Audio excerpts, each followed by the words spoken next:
I have some exciting news for you. I've been working hard to create something just for you, and it's officially live. It's a free quiz to help you determine your personal path to creating a successful digital course. That means by taking just 2 minutes to complete this quiz, you'll discover my 3 proven approaches for creating a profitable digital course, and you'll find out which one you should take based on your experience, expertise, and where you're at as an entrepreneur. Not only will you find out what path is best for you, I'll even give you a step-by-step framework for bringing your digital course to life. So head on over to amyporterfield.com/quiz right now to find out your next steps to creating a profitable business that you love. I mean it. Go take the quiz right now. Don't wait one more second. amyporterfield.com/quiz. Your future business and digital course is waiting for you to take this first step. I cannot wait to see what you create. So amyporterfield.com/quiz to get started creating your stellar and profitable digital course. All right, let's jump into today's episode. The biggest mistake that I'm seeing right now is everyone focuses on the number. How big is your list? How many people are subscribed? Everyone's like, oh, I got 100,000 people. I got 1,000. I got 500. I got 1,000,000. If your list isn't engaging, it doesn't matter. Most people believe if you send out an email to 100 people and if 20 open it, you're good. That's a good open rate. But if the other 80 don't keep opening it and no one's marking your email as spam and no one's unsubscribing, what most people don't know is all your emails will slowly start going into the spam box or other inbox because you're sending emails to people who are never opening it, and it sends bad signals to Gmail, Outlook, and a lot of the providers, and it actually taints your score, right? Wow. So that's one important thing. And so don't focus on the list, focus on quality. And what I mean by that is you need to scrub your list. I'm Amy Porterfield, ex-corporate girl turned CEO of a multi-million-dollar business. But it wasn't all that long ago that I lacked the confidence, money, and time to focus on growing my small but mighty business. Fast forward past many failed attempts and lessons learned, and you'll see the business I have today, one that changes lives and gives me more freedom than I ever thought possible, one that used to only exist as a daydream. I created the Online Marketing Made Easy podcast to give you simple, actionable, step-by-step strategies to help you do the same. If you're an ambitious entrepreneur or one in the making who's looking to create a business that makes an impact and helps you create a life you love, you're in the right place. Let's get started. I've got a question for you. As an entrepreneur, do you ever feel like you're just supposed to know everything about being a business owner all the time? I personally have experienced that feeling before, especially in the early years of my business. That's when I started to turn to other successful entrepreneurs who had real experience and could teach me what I might not be doing quite right and what I could improve on. In fact, I still do this today. Leaning on other entrepreneurs is one of the smartest things you can do as a business owner because we all make mistakes, especially when we're trying new things within our business. I have a feeling we all can relate to this as we're navigating our new normal of COVID-19. So where am I going with all of this? Well, one mistake that I've made in the past had to do with email marketing. Specifically, I was guilty of loving and leaving them. Basically, I would love them up for a week or two, and then I wouldn't talk to my email subscribers for months. And then I made the fatal mistake of promoting to them, where I had no relationship with them because I wasn't nurturing. And when I promoted, it was crickets. So I know what it feels like to get the email marketing thing wrong. And that's why I've always looked to other experts to learn what I need to learn and to fix the mistakes I've made. So today, my guest is going to share 3 mistakes that online marketers and entrepreneurs often make when it comes to attracting new email list subscribers. Now, this is someone that I've looked to for email marketing guidance for a long time. His name is Patel, and this isn't the first time that he's been hanging out with me on the Online Marketing Made Easy podcast. Neil is a top online marketer and entrepreneur, best-selling author and creator and co-founder of NP Digital, Subscribers, and Uber Suggest. Now, I have to tell you, I got to talk to him for about 30 minutes before we hit record, and we were just talking about life and changes and everything with the pandemic and how his business is doing and how my business is doing. And we just got to have a really great conversation. And what I learned about Neil is he has a huge heart. And he's not driven by money. He's driven by impact and helping others. And he really cares about this stuff. And I know that should be a given for all entrepreneurs, but we also know that is not true. And so I just wanted to give you a little glimpse behind the scenes. Neil's the real deal with a really big heart. So I'm excited that he's on the show again. Now, not only is Neil going to reveal these 3 common mistakes, but he's also going to talk about the importance of your email capture system. And don't worry, he's going to explain what that is. And he's also going to share some specific strategies for giving your email capture system a makeover. Essentially, what are some things you can do to grow your email list more easily? So I won't make you wait any longer. Let's get to it. Hey there, Neil. Thanks so much for coming back on the show.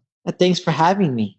I'm so excited that you're here because last time that you were here, you were a huge hit. We talked about SEO. This time we are talking about list building, which is a hot topic with my audience. But before we get into all of that, tell me how you've been. What have you been up to? What's been going on?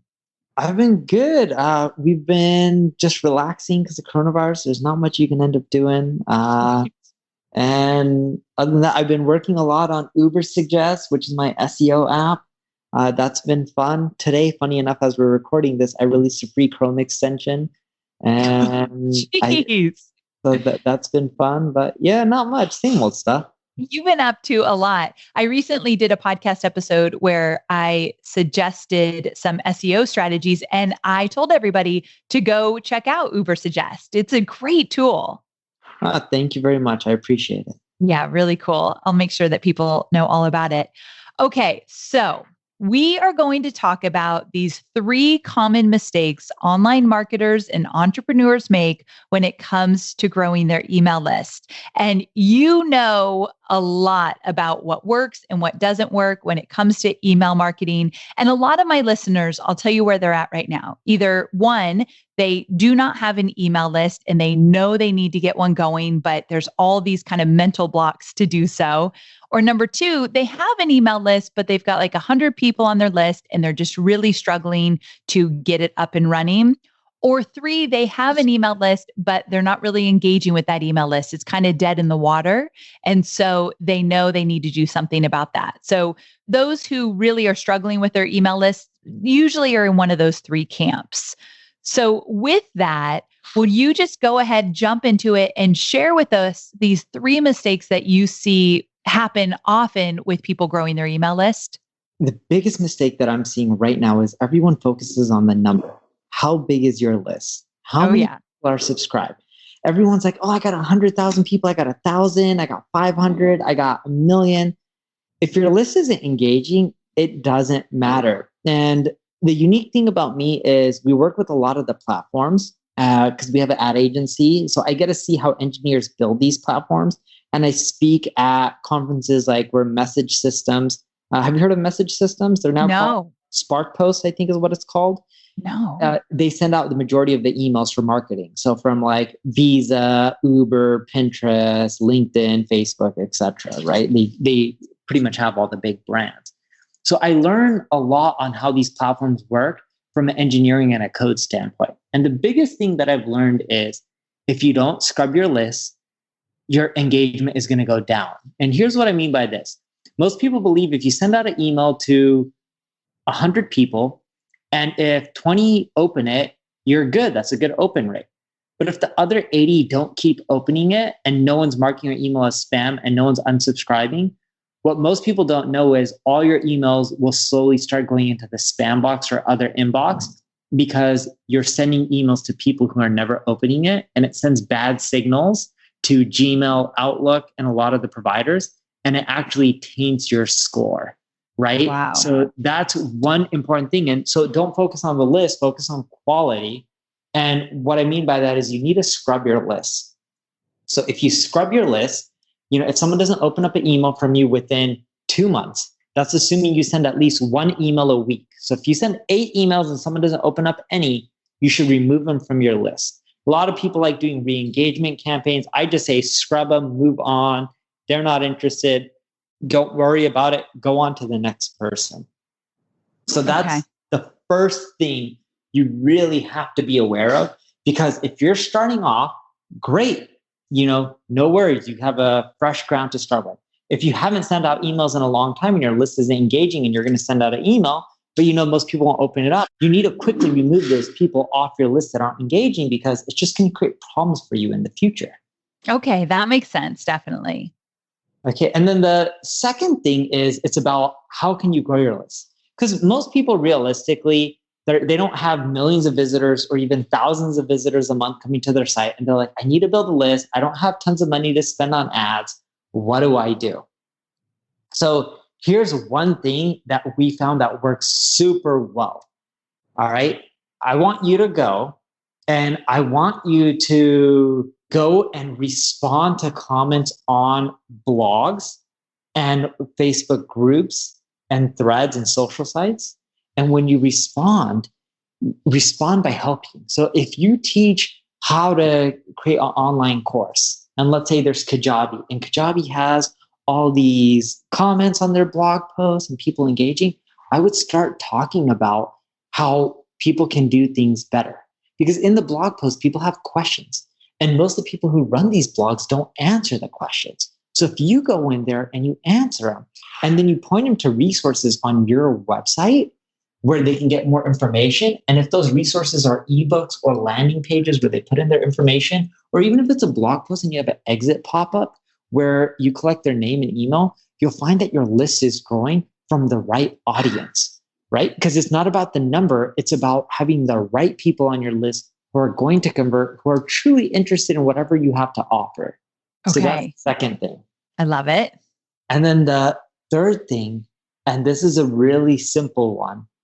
If you want to do really well in email marketing, and I learned this one from Ramit Sethi, and this was a big mistake of mine, learn to sell every once in a while. And you know how to sell better than I do. Because I used to have such a huge email list and I never sold to people. And then when you start selling to them and they know you don't offer anything paid, it's really hard to convert them into paid because they expect everything for free.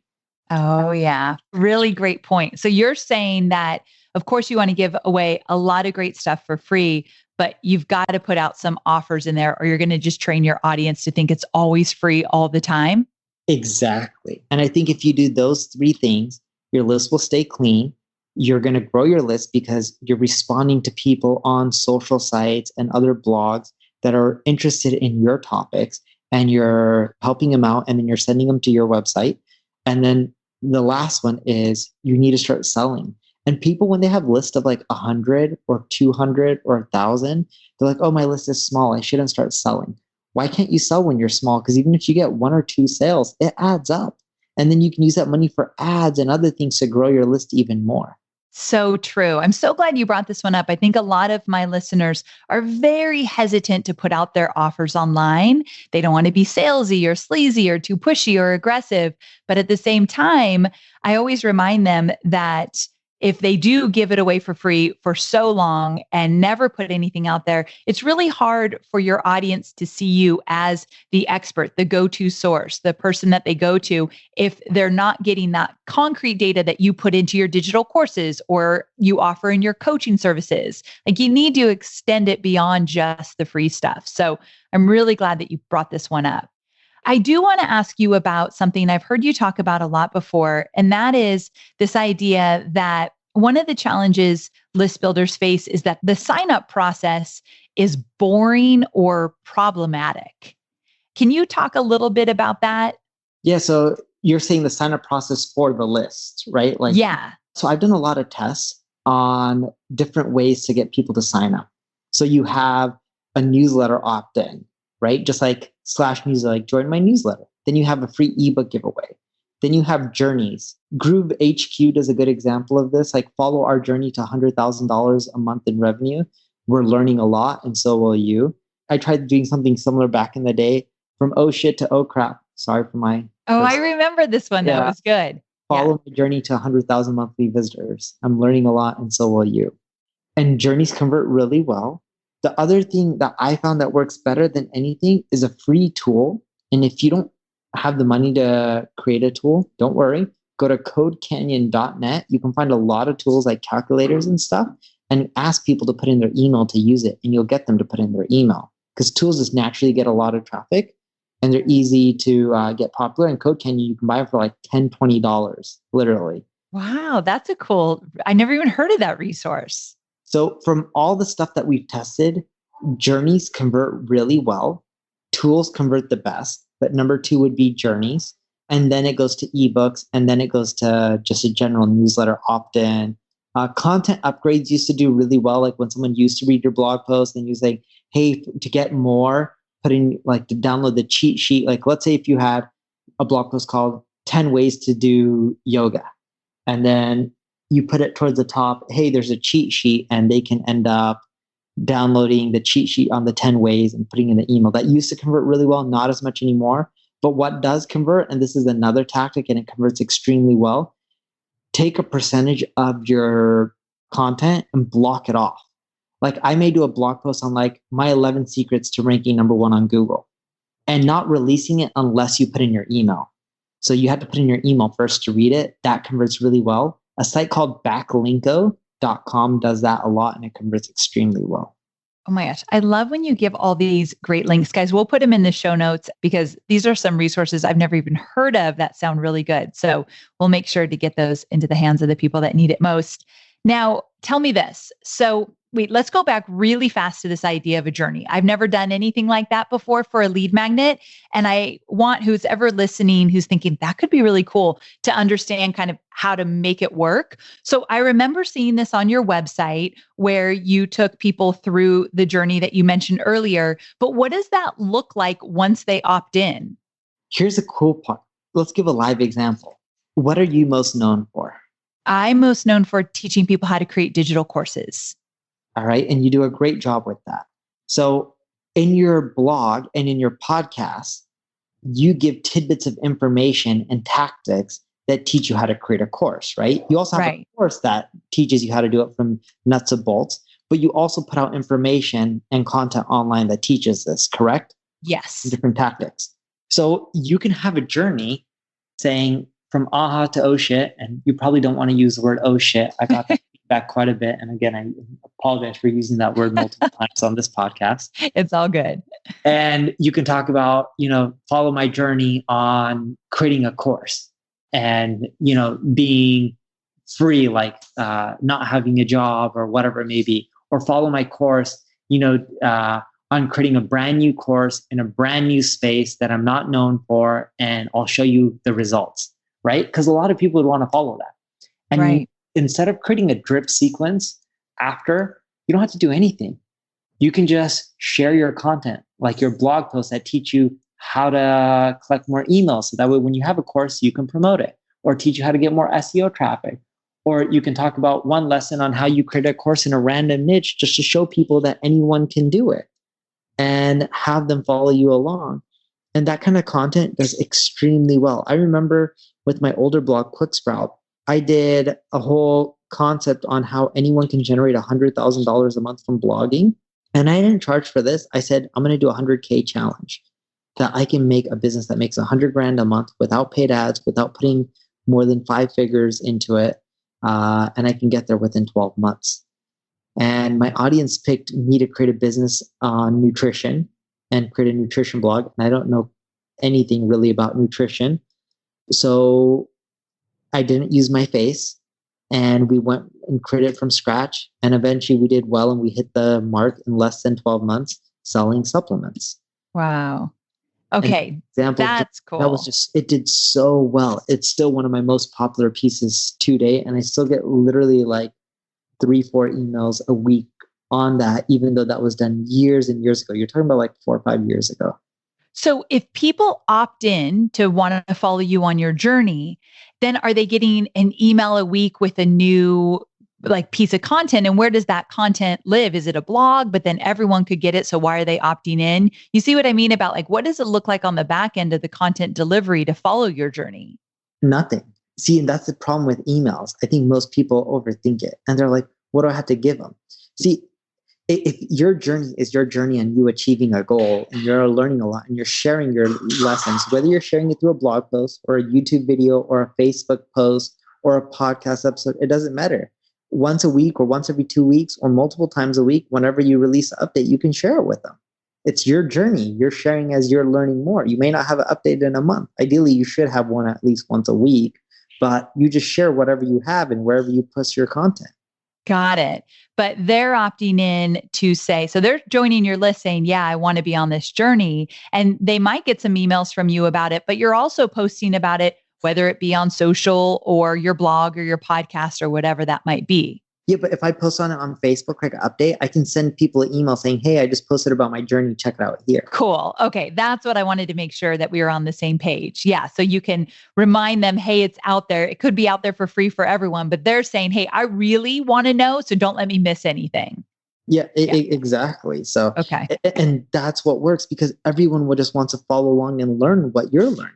That's a really cool concept, guys. I hope some light bulbs are going off because I know many of you are experimenting with new things and I encourage you to do so. And so if you're going to try something new, if you're going to create a new membership site based on XYZ, whatever it might be, or create your digital course, letting people come on your journey with you is so cool. And one thing that could be amazing for all of you is that if you took people on the journey of you creating a course around your expertise, when they get to go on that journey with you and when your course is done, they're more likely to be interested in the course you just created because they just went on the journey with you to see how you created it and what thought process went into it, where you stumbled, where you had your wins. So they feel more invested in it. And I'm just guessing here because I've never done this, but I would guess that they'd be more inclined to be interested in buying something from you when they saw you actually create it. Do you think that I'm crazy with that thought? No, it works really well. You're not crazy. You're spot on. Groove had everyone following their journey to 100K a month in revenue, and people were buying their product, and that helped them get to 100 grand. Like it worked cool. really well. Okay, good. So there's some magic in that one. I've never ever even thought of it that way, but I am excited. I know there are going to be a few people in here that are going to try this and they'll let me know. So Neil, I'll keep you updated because I love when I hear that they actually took action and they made it work. So I'll keep you updated. All right, let me switch gears just a little bit because I follow your stuff and I'm always intrigued with how you teach list building and the insights that you share. And you've talked about an email capture system, which is actually a phrase I've never used, nor do I totally understand. However, when I started to dive into it a little bit, I thought my listeners would find this valuable. So can you talk about what you mean by an email capture system? Yeah. So the simplest way to think about it is it's like, what's your process to capturing the email? Most people, what they don't realize is if you capture email one way through a newsletter or whatnot, just because you're using a newsletter or ebook, there's multiple ways to get an email. So like on my website, I capture email through a tool, Uber Suggest. I capture it through a newsletter, like I have neilpatel.com/newsletter. I capture it through a quiz. Quizzes work really well, neilpatel.com/quiz, which is my exit pop-up. And you don't have to give me your real information. You can test it out with fake information if you want. And you're the only one in the universe would say that. That shows total confidence in what you do. You just give me a fake one. Yeah. So if you combine all of that, I'm using all these methods to attract people, right? Think of capturing emails as sales, and there's multiple ways to capture an email. And what you want to do is create a system on your end on how many different paths can I drive people to collect their email, because one person may not want to sign up to a newsletter and they may want to do a quiz. Someone else may just want to use the software. Someone else just may say, hey, I really like your blog content. Let me just subscribe to your newsletter. I don't want to go through getting an ebook or anything like that. So you want to appeal to all the different personality types and natures of the people coming to your website with. Okay. And you have like different strategies, like you just ran through some different ways to do this. One of the things you've mentioned was that you add an opt-in form to every page. You mean every page on your website? Every page. Yes. Almost every page. Like I don't have it like technically it is every page because if you exit, you're going to get an opt-in, whether it's through a quiz or something. But there's certain pages that I don't have it. Like if you're on a checkout page, I'm not showing you an opt-in. If you're on a consulting page where I'm trying to get you to become a lead, I'm not going to try to put an opt-in there because the lead makes me money. Like anytime it's a money page where you can buy something directly from me, I try to avoid like the opt-ins or any of those messages because I want you to focus on buying. But anytime it's an informational page, I push an opt-in no matter what on every page. Do you think, so that's cool. And you're saying in different ways, it might be a pop-up box. It could be, are you saying like it could just be a link somewhere in the copy, or are these all pop-up boxes? I do a mixture of everything. So I'll do links, I'll do an exit pop-up, and I'll cookie you. So after you leave the first time, you'll see it. The second time, you'll never see it. I'll do things where I just have a box right then and there. I usually link to my newsletter in the navigation. I stopped doing that the other day because I don't monetize my emails like most people. Because for us, we only sell to like large corporate brands, and my email bill is adding up. I know that sounds silly, but no, I get it. Yeah. Right. Because like you have to pay to hold all these contacts and we don't really monetize them. So you can use any of those approaches, but I recommend doing more than one because one may convert better than others. But when you add them all up together, that's when you can collect a lot of emails. Okay, so this is so great for you all to hear because Neil is one of the least aggressive marketers I've ever met, meaning he's not in your face, he's not selling aggressively, he's not pushing you to things all the time that you're like, what? That was so irrelevant or whatever. So the way he markets is exactly how I think many of you see yourselves as wanting to market. And he's here telling us, put these opt-in pages on every page of your site, with the exception of the ones he's mentioned, and have a few different opt-ins and try a few different things. And so if it's working for him, it could definitely be working for you. So trying the pop-up boxes, the exit strategies, the links in the emails, all these different ways to have people opt in. And something I don't talk about a lot because a lot of my list builders are brand new, I'll say, just focus on one lead magnet at a time. But once you have a few lead magnets, trying the quiz or the cheat sheet or the video or whatever it might be, having a few different options throughout your website is definitely a good idea. You've talked a lot about a really good lead magnet. Like it's not enough to throw up a quick cheat sheet and kind of looks like a black and white, plain nothing kind of lead magnet. You've talked about the fact that you want to put some effort into that, right? Exactly. So the more you put out there, the more value you provide, the more people are going to want to sign up. Like I'll end up putting a ton of value in my content, and then when I do email blasts, I see a lot of people replying to me. Sometimes they'll say like, Amy, check this out. And I'll tell them like, oh, you may want to forward this to Amy. You accidentally hit reply.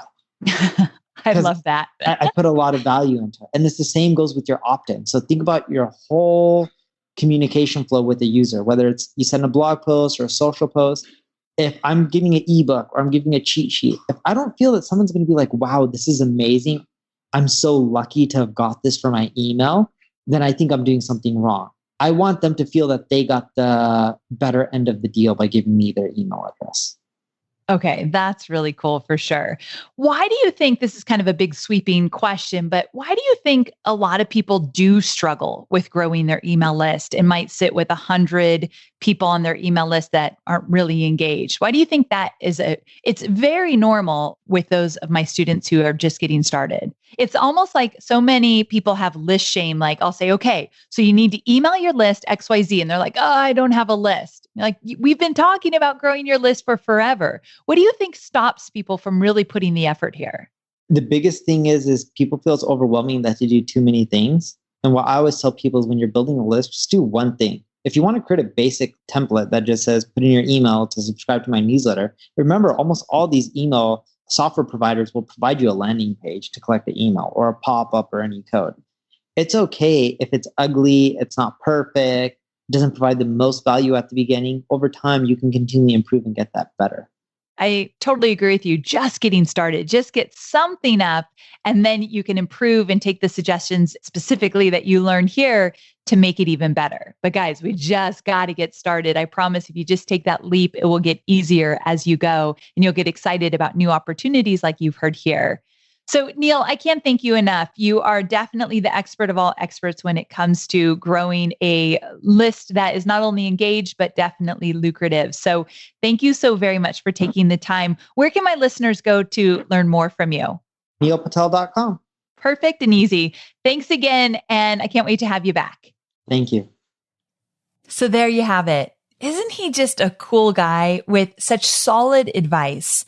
And what's cool about learning from Neil is that these are tried and true strategies. Everything he teaches, he's actually doing, just like what I teach you. And so he's in the trenches testing all of this out. I think my favorite part of this interview with Neil is this idea of creating a journey as a lead magnet. I think that idea just really sparked some new insights and ideas for me, how I might use that. And hopefully it did for you as well. If you're thinking about doing a journey lead magnet, jump into the free Online Marketing Made Easy Facebook group and let us know about it. Like maybe we can get a conversation going around this idea of a journey lead magnet and what that might look like. I think it's kind of exciting and would be really fun. Okay, so with that, I hope you found some really valuable tips and tricks today as we learned from Neil. And really, I can guarantee that if you take these strategies and put them to work, you will see email list growth. Whether you're just starting out and you want to get to your first 250 subscribers, which is always my goal for my newbie list builders, or if you're looking for your next 1,000 people on your email list. I know there was something for you in this episode. So thanks so much for joining us, and I can't wait to talk to you again, same time, same place next week. Bye for now.